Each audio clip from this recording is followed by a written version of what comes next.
Hi. So in this unit, we will understand how to work with engineers. Well, as a product manager, most of your time will be spent working with engineers, explaining them the requirements, clarifying any doubts that they have, the logic that you came up, the logic that led to the final product version that you have created, and anything else under the sun. So you'll be working with engineers in general. Understand that engineers belong to a slightly different thought process. Engineers are typically solving. So have you crystallized a completely abstract, vague problem into a solid, fixed scope product. Now it's engineers' responsibility to make the product in as close as possible to what you initially envisioned. So they typically fall in the solution space in terms of their tasks, in terms of their job role, and you fall in the problem space. So, as you can imagine, there's a lot of conflict that you can expect.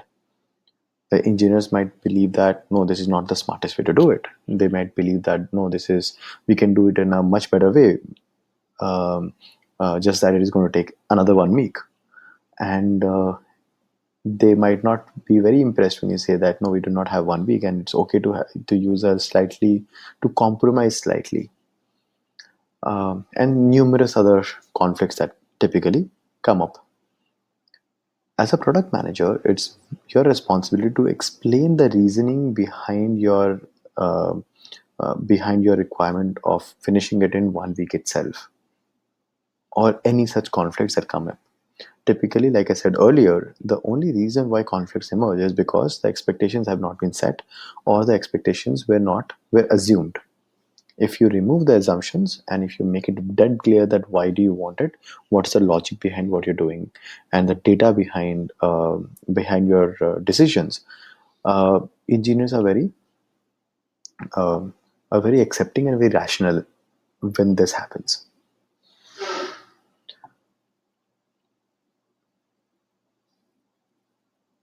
So who does a product manager work with? uh, they will typically be working mostly with engineers, designers, and with other stakeholders, business stakeholders. With business stakeholders, typically it's a time commitment that you have, that whatever you have committed and the speed at which the product will be built, and that the product will justify the requirement that the business stakeholder had given. With designers, a little bit, but most of the time you'll be spending with engineers directly. There's a good link in the speaker notes. Please have a look. Now, this is a very good video which explains what product managers at Google does. It's a fantastic video. I think you should go by yourself. But most of the time, they typically talk about how product manager is how product managers at Google and hopefully a lot of other companies are the central hub communicating across different stakeholders, and they have access to at Google, for example, have access to some of the best engineers in the world, which allows them to actually expand their wings and build pretty much anything that comes across. At the same time, because they have access to some of the best engineers, it's important to not waste their time. It's important to be precise with what you are suggesting, and it's important to succeed most often, not seldom. Watch the video; is pretty good. So, how do you work with engineers? Well, product managers own the overall success of the product. They are supposed to coordinate and facilitate communication between different departments, and they are also supposed to define the business requirements and prioritize the same. So it's important that you are able to explain the priorities, you are able to explain the business requirements, you are able to explain the high level understanding of, or deep, in fact I would say deep understanding of user needs and user behaviors, right? As against that, an engineer is expected to develop the interactions in a product and fulfill all the quality assurances, all the maker requirements that the product has. Right? Which technology should be used, which platform should be used, which one will be easy to maintain, which one will be expensive to build, and what whatever comes in between. Now, when these are the role responsibilities of product manager and engineer, let's understand how to work with engineers. What are the few rules that I follow? Number one, you need to work from day zero to reduce the barrier between product and engineers. The sooner you involve engineers in your product thinking, in your decisions, in your discussions, the better it will be, because the engineer will have the context in totality. The later you do it, the more detached you will be. Um, the more detached the engineer will be from the product, and they might just start seeing that as another task, that yeah, I do just do it. But if you actually involve them from day one, if you involve them from day one, then they will actually get involved in a much more in a much better way, and they'll start thinking about a solution holistically. Also understand that you are working with engineers. They are not reporting to you, so you need to keep that, keep the empathy and keep the respect in place. Okay. uh,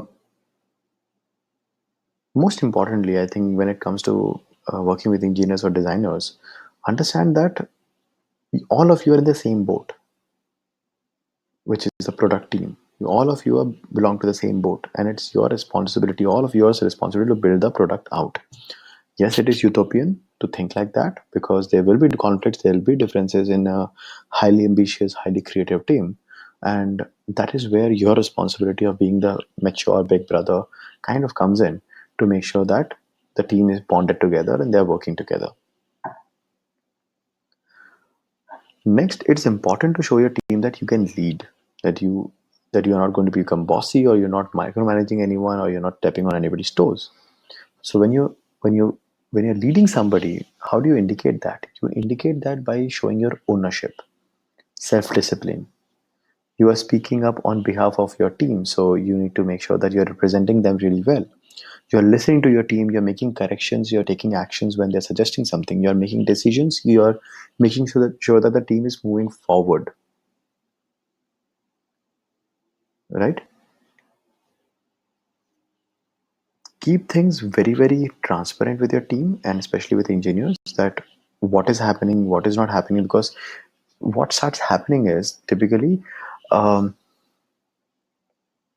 you came up with certain product requirements, and the business team said, yes, yeah, this sounds very good, let's do it.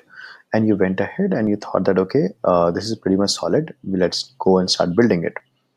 You gave it to the engineers, and the engineers asked you that, yeah, if this is this confirmed, is this what I should start working on? You said, yeah, yeah, it's confirmed, don't worry about it. And within few days, maybe some data came in, and you realized uh, that no, the approach is actually not going to be as impactful as we thought. And then it becomes difficult to actually go back to the engineers, telling them, no, I was wrong. I was wrong in assuming a lot of these things, because you are going to lose your credibility, correct? And which is where it's important to have a the so like I said, the first rule. If you're doing the first rule really well, then it'll be very, very easy to actually uh, explain the same things to the engineer in very simple, plain, honest terms, that hey, we I actually got ahead of myself, and the product actually doesn't require a lot of these features, so we need to park these features right now, and sorry, your work will be lost. It's a tough call, but you have to take it. If you don't say it right now, and the engineer finds out later, because after doing all the effort, after doing all the hard work, when the product is out and the product is not being used, those features on which he worked day in day out, those features are not being used, he's not going to trust you anyways. But if you are able to explain this much ahead, there's still a chance. Further, try and look at opportunities where you can motivate the team as much as possible, right? Keep consistently tie back the work done every day to the vision and goals of product. Explain why you're building what you're building. Explain it via, let's say, you're connecting the world, you're changing the world. Yes, that has been that phrase has been abused so much that maybe it doesn't mean too much anymore. So you need to figure out what's your product vision, which you must have crafted by now. What are your product goals, and keep tying it back. Whatever the team is working on a day-to-day basis, tying it back to the actual work done, to the vision, to the goal, to the bigger ideas that you're working on. Also, try to connect your engineers with the real users. Typically, engineers do not want to talk to real users, which is fine. So, either if for the engineers who are willing to interact with real users, great. Those who are not able to or do not want to, shoot videos. Shoot videos, capture some data, do something so that the engineering team knows what they're building and what is the final response that the users have. For example, if the app is not performing that very well, you can keep on banging your head that, yeah, the app is not performing very well, it is taking too long to do basic stuff. It may or may not impact or affect a lot of engineers, but record the video. And this is something which I personally have seen. Record the video of a user getting really, really frustrated with the product because it is just not loading well, and that pisses off engineering teams usually a lot, and they will immediately take action. Okay, next thing is expose the engineers to all the teams. Okay, it's understand that most of the engineers are very creative. Okay, because they are also problem solvers. So the more you expose them to other teams and other individuals, the better the interactions would lead to much more creative ideas. A lot of times, in fact, I've personally seen when I've done this, that engineers are able to immediately solve the problem that a business stakeholder was talking about, because they know the product in and out, how it works and so on. So they know that, okay, I just need to remove certain part of the code, just need to make some tweaks which is going to take an hour, and I can solve this problem. While you might sit down and you might be breaking your head, the engineer has already solved the problem. And that is why interacting with engineers as early as possible is advisable.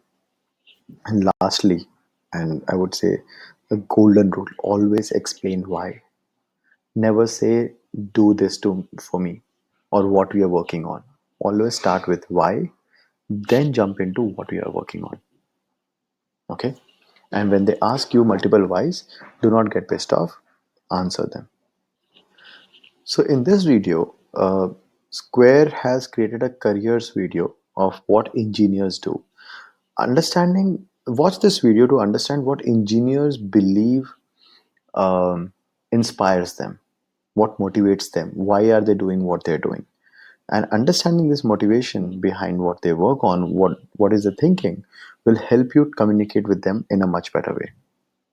Watch this video; it's been very nicely done. And in fact, in this video, um, one of my favorite product managers, Gokul, is comes for a second. See if you can catch him.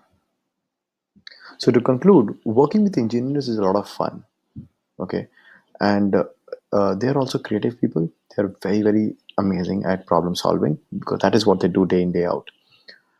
Um, Working with them as a common team, as a single team, the more you include them, the more you involve them, the better it will be. Explain to them, communicate very, very transparently, and things will be very, very good. Make sure that everybody has the same feeling that we are working together, not individually. That's it for now. Thank you.